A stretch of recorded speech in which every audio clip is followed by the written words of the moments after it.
Well, hello again. It's good to have you join us. The times, they are a-changing, said Bob Dylan some 50 years ago.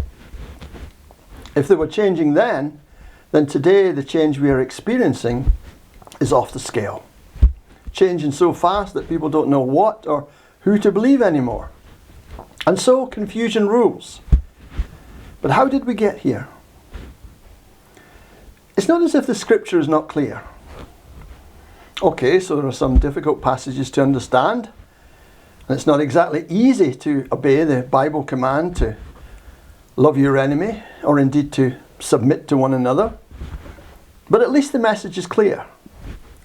So the problem is not the message, difficult as it is to carry it out, but the influence of contemporary culture on the message, which has been extremely negative, with various philosophical and theological beliefs all competing for our attention and usually coming out on top. And it's an even greater problem, though many don't see it or accept it at all. And that is the fact that we are all sinful and unspiritual in our nature. Besides, few people like to submit to others. Many would rather be independent and autonomous, making the laying down of our desires and serving another a tough sell. We need to remember all of this as we consider a subject that is fundamental to who we are, to our identity. And that is God's design for how we are to live as men and women. How has God designed us, and what does He want men and women to do? What role do we have as a man or as a woman? This is fundamental to everything else and will determine who we are as individuals, couples, families, how we act as a husband, as wife, as parents, at church and in a culture. The world we know is confused over what it means to be masculine or feminine.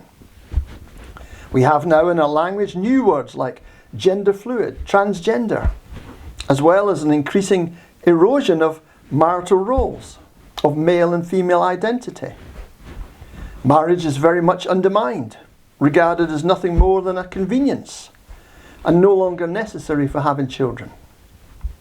Men and women are indifferent towards traditional societal expectations, and divorce is rampant. Few are interested in what the church, the Bible, has to say on these matters. But because I have your ear, because you've given me a voice and are at least willing to listen to what I have to say, I'm going to give you an alternative viewpoint to the secular view that is constantly rammed down your throat, so to speak. Until recently, the Judeo-Christian viewpoint was the prevailing dominant view, and the roles of man and woman, as designed by God, were not controversial at all. Indeed, they were mainstream. This is no longer the case. I hope then that you will join with me as we embark on what promises to be an exciting and an enlightening adventure. Thank you.